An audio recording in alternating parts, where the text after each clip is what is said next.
Welcome back to Music Teacher Videos. So why do we do icebreakers in a classroom? If you do not know why, you shouldn't be doing them. But that doesn't mean you shouldn't be doing them. What that means is you should be figuring out why. First thing, there's lots of opportunities for getting to know the students and for the students getting to know each other, especially for kids with trauma.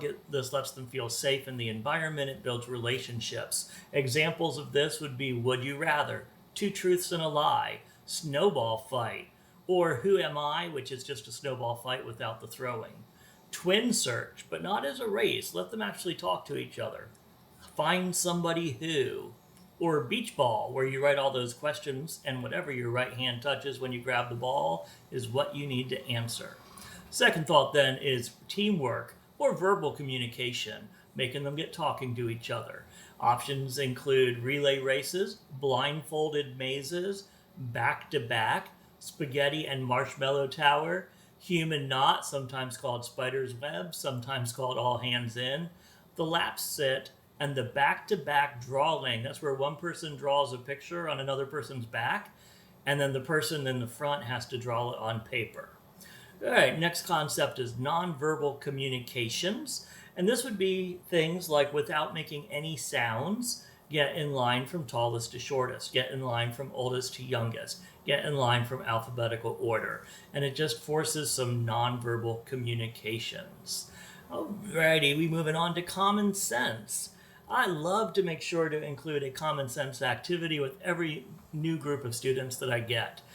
You have a puzzle. It doesn't have to be hard. It could be a toddler puzzle. You give a group of students a piece, and you just kind of point to the floor. Common sense is you want them to put it together. Moving on, there's a great opportunity for formative assessment. Any content game, content Pictionary, content charades. When you have new groups of students, yes, we do need to start getting a sense of where they're at. We can always teach a moral. These are the ones that are real popular on TikTok, like the banana surgery. You can cut it, but not everything can be fixed.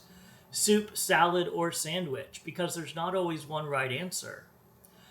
The one where you try to flatten crumpled paper, this is a kindness lesson, because once you crumple the paper, there's no way to ever make it perfectly flat again.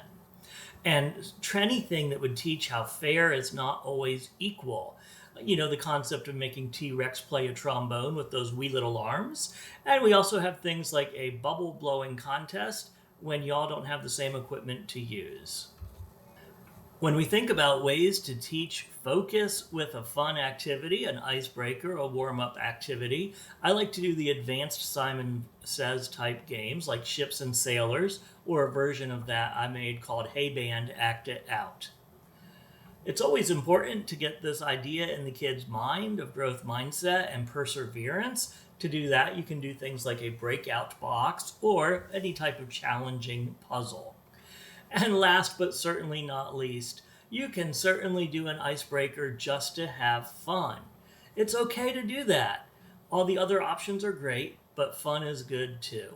And options for these would be like the human chair trick, there's a bear, the ultimate icebreaker, that's the one where you freeze the clothing, or something as silly and simple as a rock, paper, scissors tournament. Whatever type of thing you choose to do with your students, follow it up with a discussion. Ask them why the class did it and tell them what your goals were. I hope this helps.